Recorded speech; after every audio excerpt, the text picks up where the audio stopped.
Hi everyone, thank you for tuning in. This is Dr. LWANGA-LUMU, your English facilitator.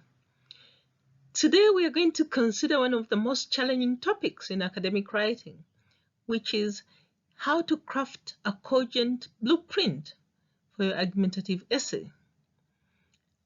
It's a well-known fact that an academic essay has one basic structure, namely an introduction, a body, and a conclusion. But in actual fact, some people still struggle with structuring the argumentative essay. Tell you what, even some of my students still find challenges to write a cogent argumentative essay. So you're not alone. Well, in practical terms, one can have a different strategy to organizing the essay. The structure of an essay differs depending on the organization you select. And are you still stuck after crafting your thesis statement from last week? In the previous video, we emphasized the need for refining your thesis statement to indicate a sense of direction and purpose for your mission in the presentation. Today, we'll consider the block organization method, and I'm so thrilled to share with you 6 fundamental tips for crafting a winning and compelling argumentative essay. As part of the forthcoming ebook, in the current video, we'll address the question of how one comes with a firm foundation for writing a solid plan and apply the skills of critical thinking to your structuring of the argumentative essay. And because it's a very arduous journey, I'm going to give you 6 fundamental tips for planning a coherent, winning presentation. Without wasting any time, let's get started.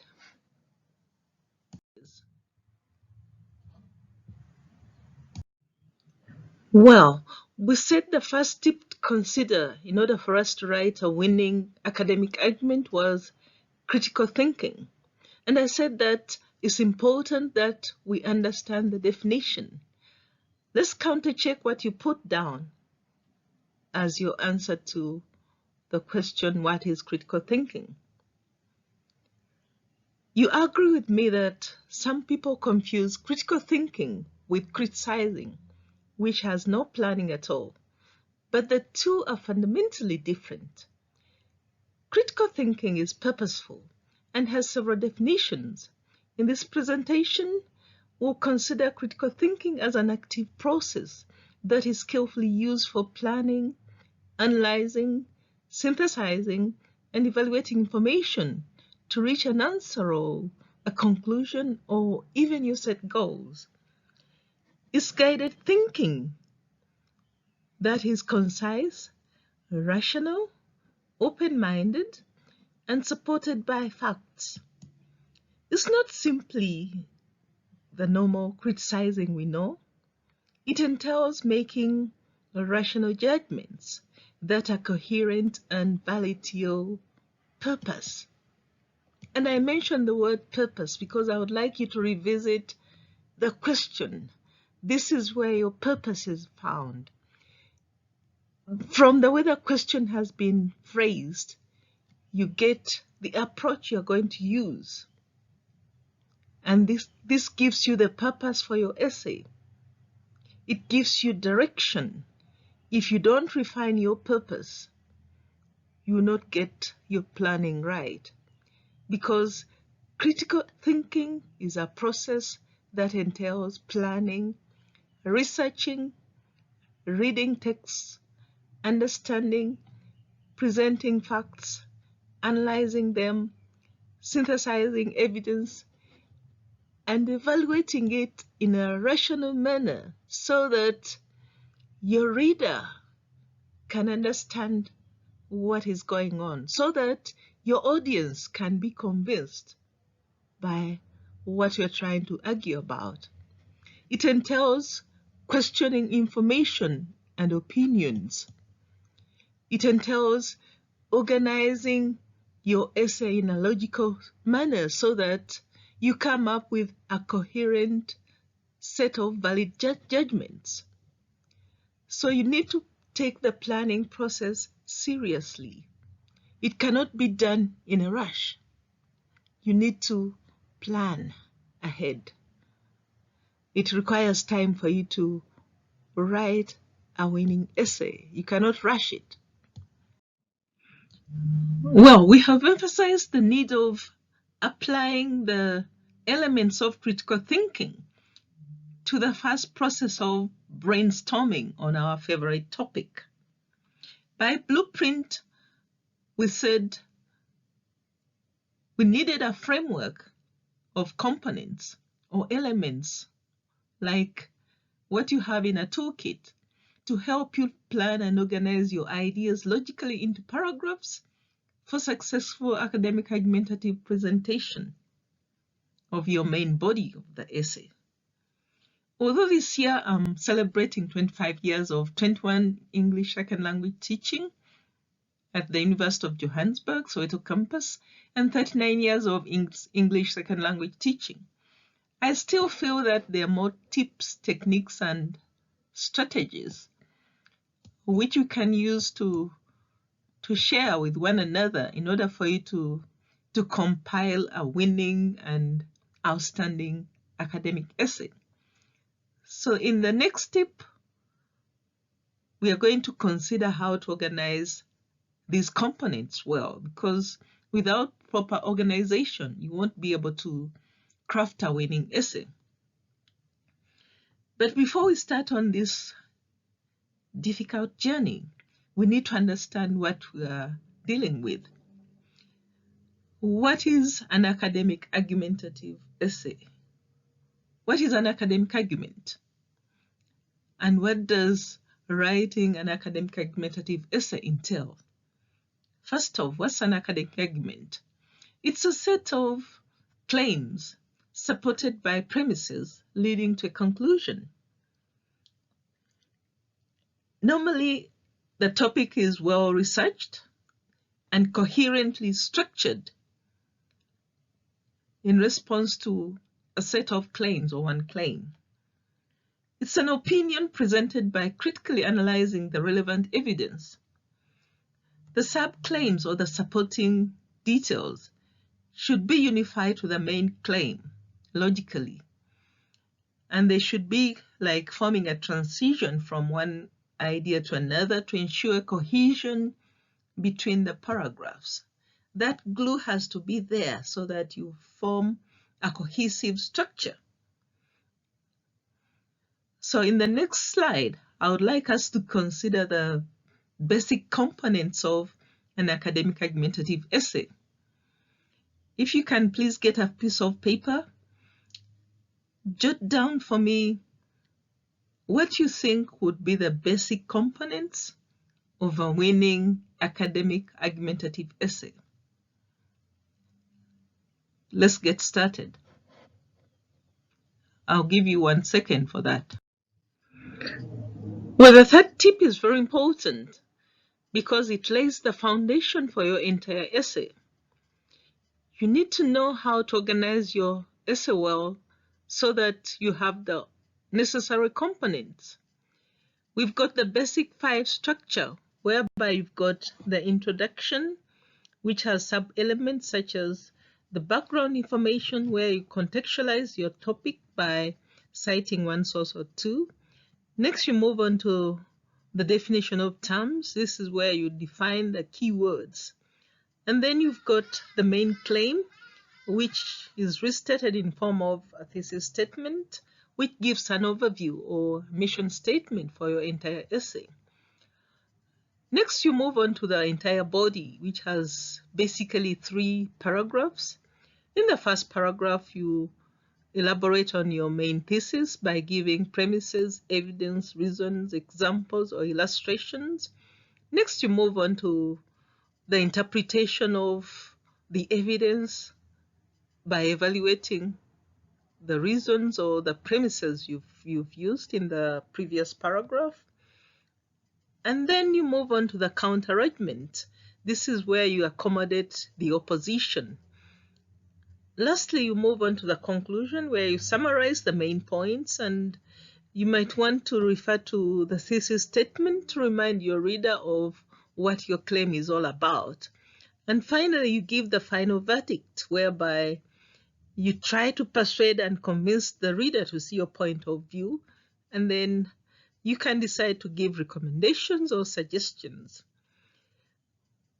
One point you have to remember is the reference list. Whatever sources you've used or referred to within the text or in your essay, you have to acknowledge them in a reference list. If you don't include the reference list, your essay is going to look plagiarized. You might need to also use the following criteria to evaluate the validity of your entire structure. In terms of originality, refer to that page where you did the brainstorming and ensure that you've used a bit of creativity. How innovative have you been in rephrasing the topic?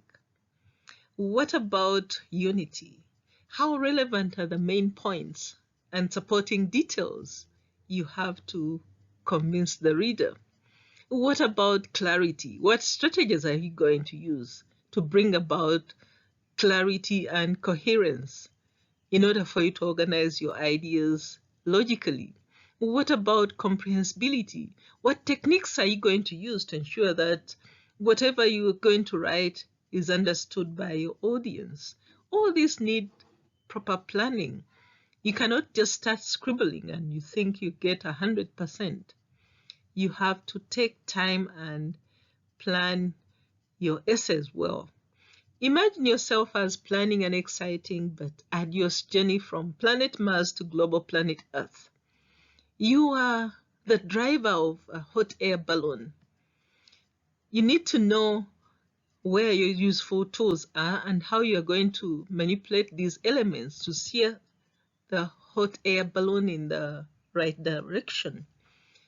Without knowledge of steering these elements in the right direction and your balloon, you're going to fail to land your planned destination. So the same applies to your essay. You make sure that you are in charge and you know your elements and tools very well in order for you to steer the audience into the right direction. Failure to do that, you're going to fail to make a safe landing. So you embark on the journey and imagine yourself like you are a chairperson, for instance. You could have points for proposers and points for the opposers. And at the end of the debate, you have to put together all these points or elements and come up with a convincing argument. But unfortunately, all these elements are not well organized. As you see in this slide, on this slide, you've got all the colors looking bright and beautiful. But unfortunately, they're not like those creatures in the glorious hymn, all things bright and beautiful, all creatures great and small, according to Alexander 1895. God made those creatures gloriously well because He took time. And He took time to plan them and arrange them well so that they can look nice and amazing for you. But it's not an easy process.